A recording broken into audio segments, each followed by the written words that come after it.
Scott Geis here. Not sure exactly how long my phone can record this. Um, but basically, what I learned through the interview process and how it would help me as far as leadership stuff is concerned is pretty much as far as civilians go.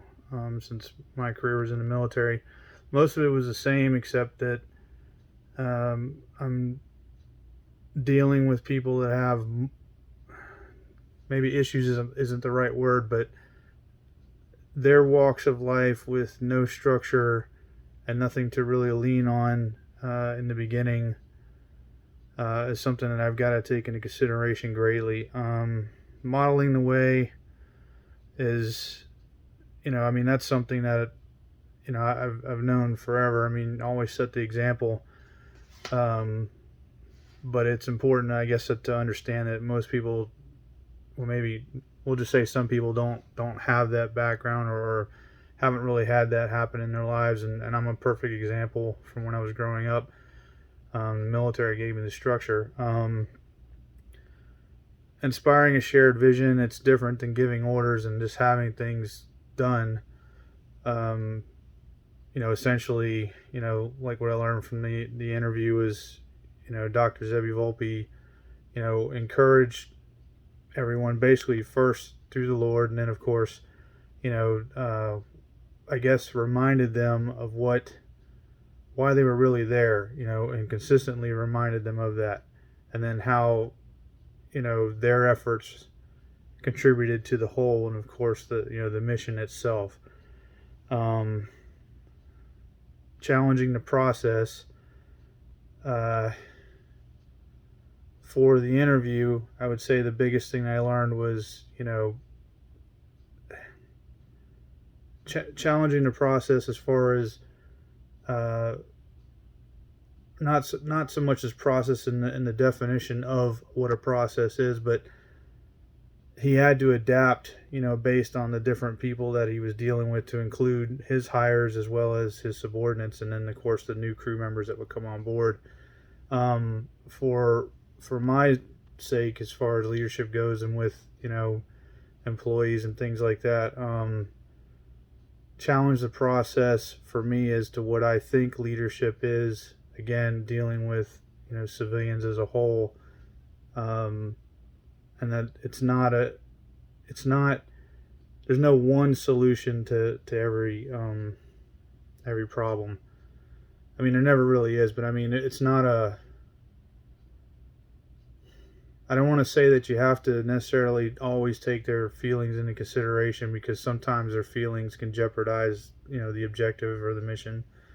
But looking back on my career, that is one thing I did, with my teams, is I always asked for input, even though ultimately the decision was mine. Um,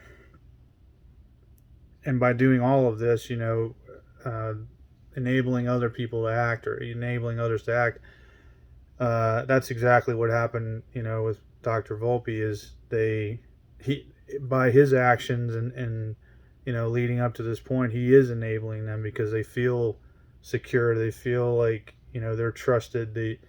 Um, they they feel like they're worthy, or worth something, and worthy of the task, and that it's not just a job. And by doing that with employees that I might have in the future, and what have you, or people that just even work alongside me, showing that their efforts are appreciated more than just telling them thank you, or that they are appreciated. That that'll probably go a long way.